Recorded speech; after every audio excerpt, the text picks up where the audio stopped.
The true ability of a leader is to be able to inspire others to do great things. And I think that's what y'all all came here for, right? Make some noise. So tonight, I am so pleased to continue and to begin to start this spark with y'all, because I know that this room is full of change agents. And look, man, look, hey, okay, you feel me over there? Look, it's my pleasure to introduce to y'all someone who has made it their life commitment to helping adults find their why. Because that's all we do at Usher's New Look. Well, we haven't forgot about y'all who might not be considered to be millennials, okay? Look, my guy right here, I need y'all to please join me in welcoming our featured speaker, the optimist, the TED Talk celebrity, the author of Start With Why, Leaders Eat Last, and Together Is Better. Y'all better make some noise for my guy, spark starter, Mr. Simon Sinek, y'all. Make some noise. Situations will arise in our lives, but you gotta be smart about it. Celebration. I've been told that I have to begin my comments with swag, swag.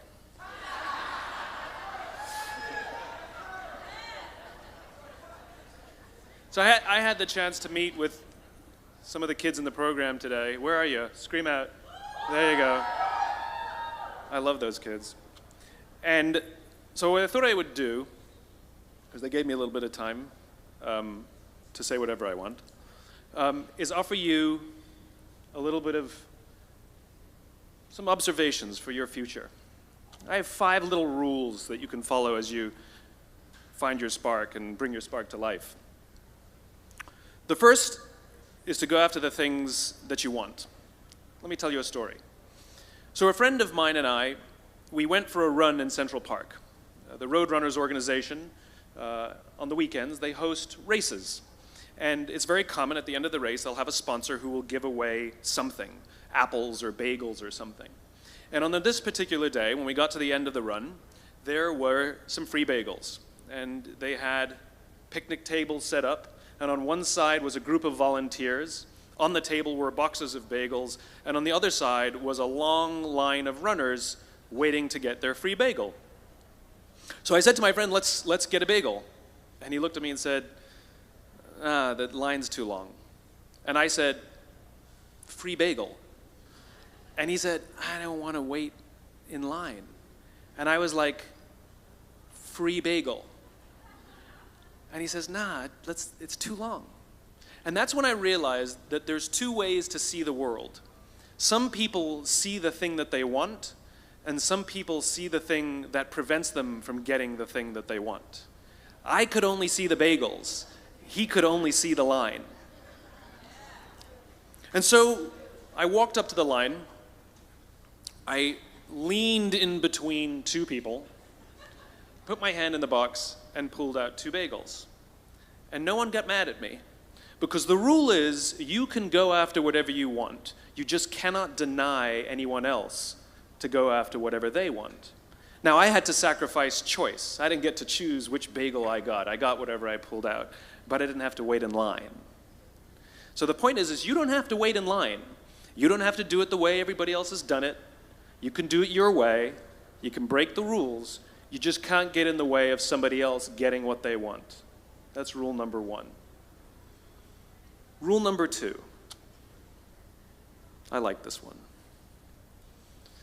In the 18th century, there was something that spread across Europe and eventually made its way to America called puerperal fever, also known as the Black Death of childbed.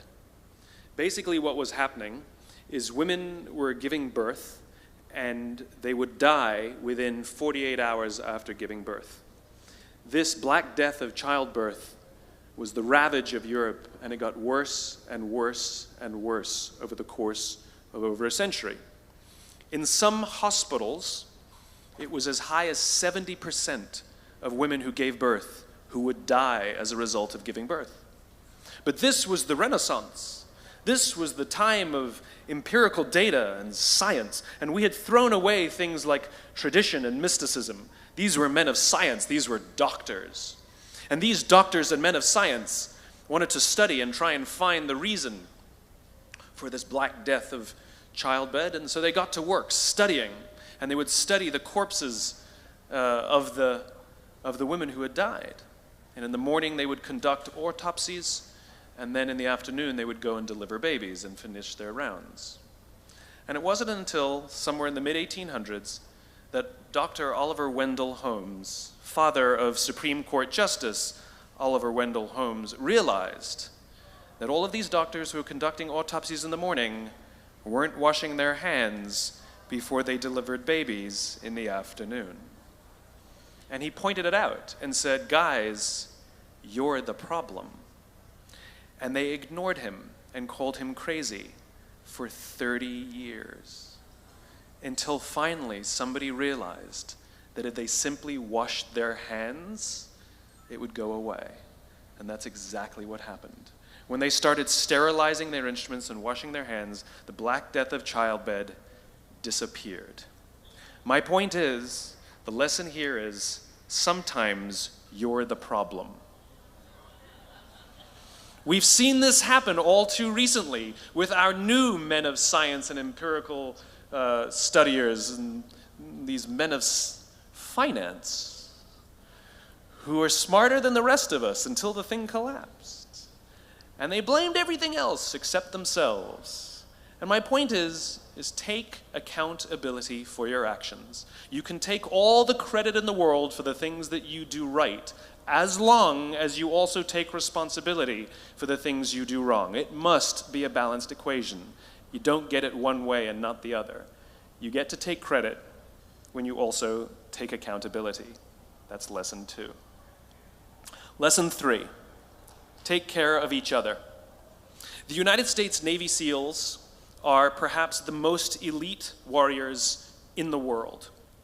And one of the SEALs was asked, who makes it through the selection process? Who is able to become a SEAL?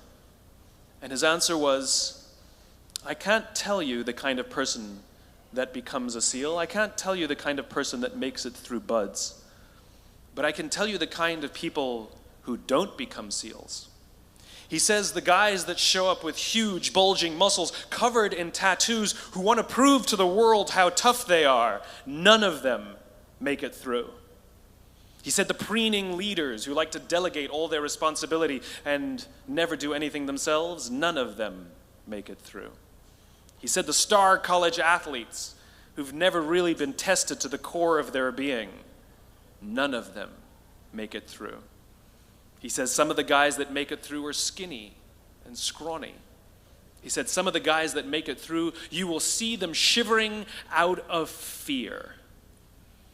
He says, however, all the guys that make it through, when they find themselves physically spent, emotionally spent, when they have nothing left to give physically or emotionally, somehow, some way, they are able to find the energy to dig down deep inside themselves, to find the energy to help the guy next to them. They become SEALs, he said. You want to be an elite warrior. It's not about how tough you are. It's not about how smart you are. It's not about how fast you are. If you want to be an elite warrior, you better get really, really good at helping the person to the left of you and helping the person to the right of you. Because that's how people advance in the world. The world is too dangerous and the world is too difficult for you to think that you can do these things alone. If you find your spark, I commend you. Now, who are you going to ask for help, and when are you going to accept help when it's offered? Learn that skill. Learn by practicing helping each other. It'll be the single most valuable thing you ever learn in your entire life. To accept help when it's offered and to ask for it when you know that you can't do it. The amazing thing is when you learn to ask for help, you'll discover that there are people all around you who've always wanted to help you. They just didn't think you needed it because you kept pretending that you had everything under control. And the minute you say, I don't know what I'm doing, I'm stuck, I'm scared, I don't think I can do this, you will find that lots of people who love you will rush in and take care of you. But that'll only happen if you learn to take care of them first.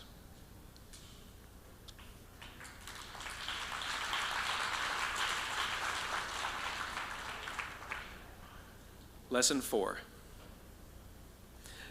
Nelson Mandela is a particularly special case study in the leadership world because he is universally regarded as a great leader.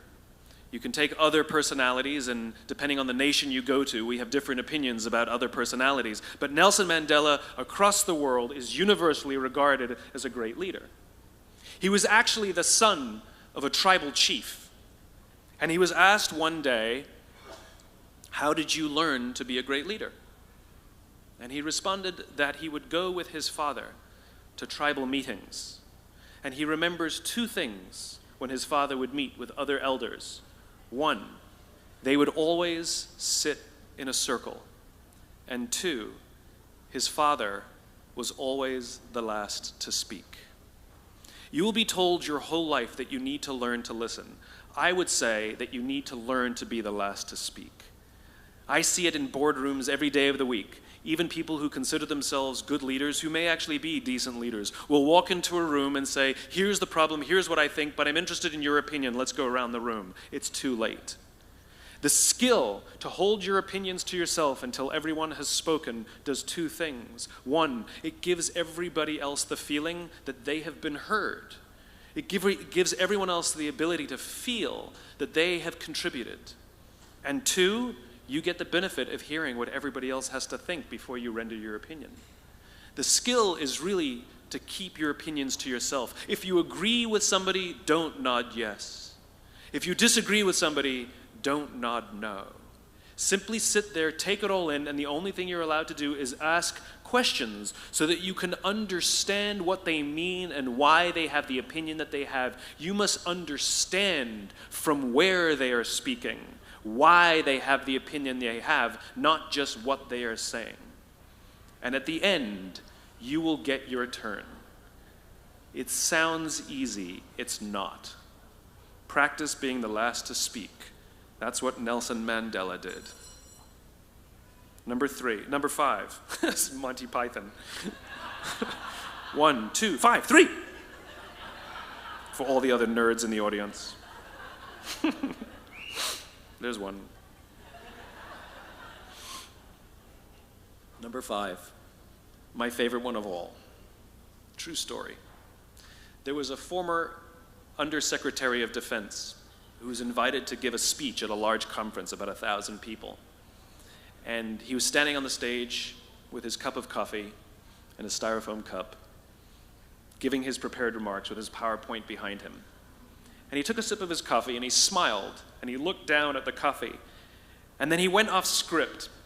And he said, "You know, last year I spoke at this exact same conference. Last year I was still the undersecretary. And when I spoke here last year, they flew me here business class. And when I arrived at the airport, there was somebody waiting for me to take me to my hotel. And they took me to my hotel and they had already checked me in and they just took me up to my room. And the next morning I came downstairs and there was someone waiting in the lobby to greet me and they drove me to this here same venue. They took me through the back entrance and took me into the green room and handed me a cup of coffee in a beautiful ceramic cup." He says, "I'm no longer the undersecretary. I flew here coach. I took a taxi to my hotel and I checked myself in. When I came down the lobby this morning, I took another taxi to this venue. I came in the front door and found my way backstage, and when I asked someone, 'Do you have any coffee?' he pointed to the coffee machine in the corner, and I poured myself a cup of coffee into this here styrofoam cup." He says the lesson is, the ceramic cup was never meant for me. It was meant for the position I held. I deserve a styrofoam cup. Remember this. As you gain fame, as you gain fortune, as you gain position and seniority, people will treat you better. They will hold doors open for you. They will get you a cup of tea and coffee without you even asking. They will call you sir and ma'am, and they will give you stuff. None of that stuff is meant for you. That stuff is meant for the position you hold. It is meant for the level that you have achieved of leader or success or whatever you want to call it. But you will always deserve a styrofoam cup. Remember that. Remember that lesson of humility and gratitude. You can accept all the free stuff. You can accept all the perks. Absolutely, you can enjoy them. But just be grateful for them and know that they're not for you. I remember getting off the Acela. I took the Acela from New York to Washington, D.C., and I got off the train like everybody else, and I was walking down the platform like everyone else, and I walked past General Nordy Schwartz, who used to be the Chief of Staff of the United States Air Force, the head of the Air Force. And here I did, you see a guy in a suit schlepping his own suitcase down the platform just like me. And just a couple months ago, he was flying on private jets and he had an entourage and other people carried his luggage. But he no longer held the position, and so now he got to drag his own suitcase. And never did it sort of remind me more that none of us deserve the perks that we get. We all deserve a styrofoam cup. It was a pleasure meeting you guys this afternoon. I was blown away by your honesty and your curiosity and your poise. And I am confident that the future is bright, despite the fact that America looks like an absolute mess right now. I am confident that the future is bright for one reason and one reason only, because you will grow up and you will be our future. Thank you very, very much, guys.